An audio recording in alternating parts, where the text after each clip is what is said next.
আমি যেভাবে ইউটিউব থাম্বনেলটা বানাই সেটা তোমাদেরকে দেখাচ্ছি। প্রথমে পিক্সেল ল্যাবটা আমি এখানে খুলে নিলাম, তারপর ওই 3 ডট যে দেখতে পাচ্ছ ওইটা দাবাবে, তারপর এখানে ইমেজ সাইজটা সিলেক্ট করে নেবে, এখানে কাস্টম আছে, এখানে ইউটিউব থাম্বনেল বানিয়ে নেবে।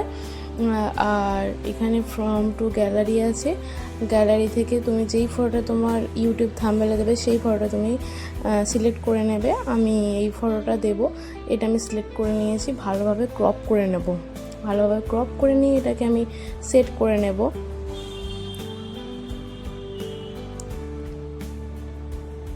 দেখো এখানে আমার সেট করা হয়ে গেছে। আমি গ্যালারি থেকে আরও একটা ফটো নিচ্ছি, এখানে আমি সেটাকে ক্রপ করে নিয়ে সেট করে নেব ফটোটাকে ভালো করে।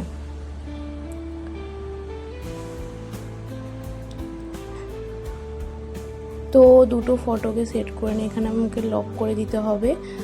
তো আমার একটু ভুল হয়ে গেছিলো, এখানে ক্রপটা ঠিকমতো হয় না, তাই জন্য আমি লকটা খুলে আবার আমি ক্রপগুলোকে ঠিক করে নিলাম, ঠিক করে সেট করে নিলাম। সেট করে নিয়ে আবার আমি এখানে লক করে দেব দুটো ফটোকে। লক করে দিয়ে এবার আমি এখানে টেক্সটটা লিখবো, যে তুমি যেটা তোমার থাম্বনেলে দেবে সেটা লিখবে। আমি এখানে থাম্বনেলে দেবো যে আমি কিভাবে থাম্বনেল বানাই। তো ঠিক আছে, সেটা আমি এখানে লিখে নেব যে আমি কিভাবে এখানে থাম্বনেল বানাই। আমি যেভাবে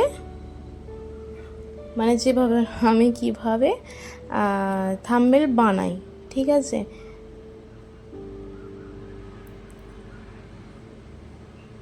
এখানে আমার বাংলা করা ছিল, তাই জন্য একটু ভুল হচ্ছিল, তাই জন্য আমি ইংলিশেতে লিখে দিচ্ছি থাম্বনেলটা।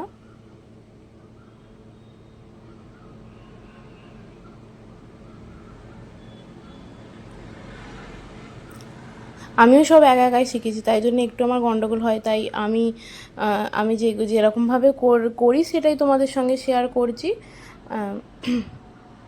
তো এই দেখো এখানে আমার লেখাটা হয়ে গেছে। এবার এখানে আমি কালার দিয়ে দেব, তোমরা যেরকম কালার দেবে সেরকম দিতে পারো। আর আমি এখানে টেক্সটটাকে অন্য কোনো ডিজাইন করতে পারি, সেটা আমি এখানে এই স্টাইলে করে নিয়েছি। তারপর এখানে একটু স্ট্রোক দিয়ে দেবো, দিলে তাহলে ভালোভাবে বোঝা যাবে লেখাটা। আর তারপর আমি এখানে হোয়াইট কালারের একটু শ্যাডো দিয়ে দেবো, তাহলে সেটা আরও ভালো লাগবে। তো এইভাবে করে আমি এটা ঠিক করে নিলাম, নিয়ে এবার আমি এটা গ্যালারিতে সেভ করে নেব। এখানে কাস্টমাইজে লেখাটা আছে,